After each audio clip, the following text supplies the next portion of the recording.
Symai. Croeso I Rhuthun. Tref fachnad hanesyddol yn Sir Ddinbych.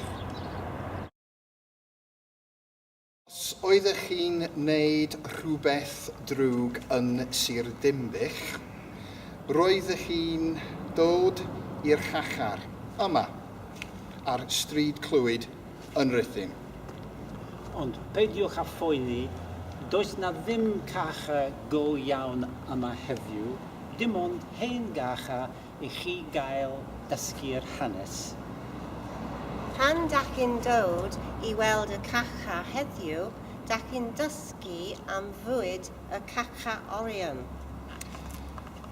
Yn amser Victoria, roedd pobl yn y chachar yn bita iwd, bara a tatws. Doedden nhw ddim yn cael cig o gwbl. Bechod, dyna ofnadwy. Be am I chi ddod I weld yr hen gacha ac I wrando ar y storiau diddorol am hanes y cacharorion?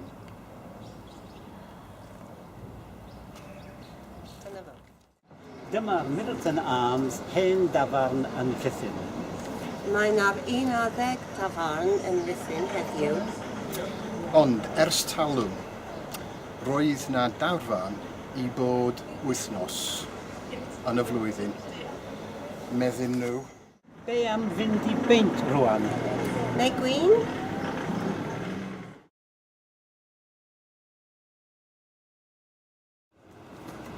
Dyma'r fanc y natwest yn Rhuthun. Cacha oedd yr adeilad yma yn wreiddiol yn 1401. Roedd pobl drwg yn aros yma I farw ys talwm.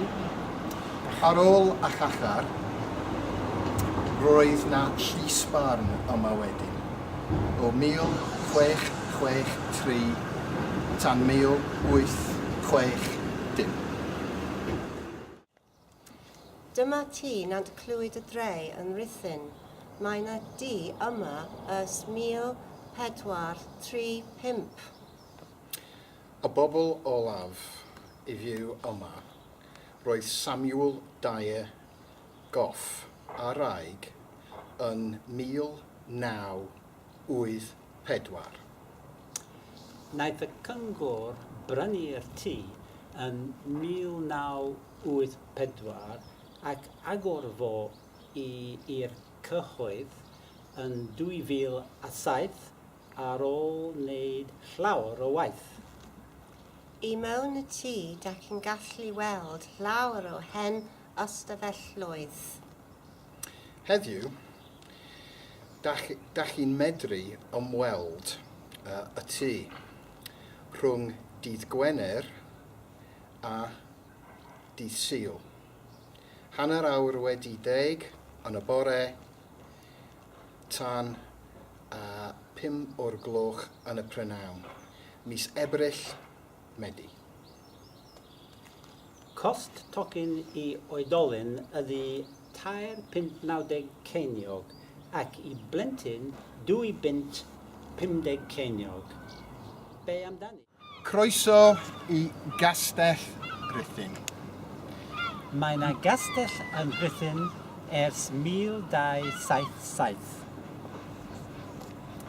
Yn 1648, mi wnaeth y milwyr Oliver Cromwell dynnu'r castell greiddiol I lawr.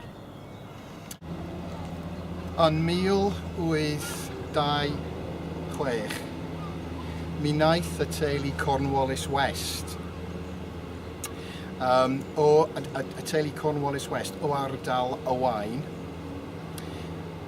adeiladu tŷ crand yma. Yn y 60au, roedd gwesty mawreddog yma ac mae'n dal I fod yma heddiw. Mae'n lle bendigedig I ddod am deu prynawn neu I fynd I barti canol oesol yn yr hen neuath. Be amdani? Welwn ni hi yma yn Rhuthun cyn bo hir. Cofiwch ddod draw am dro.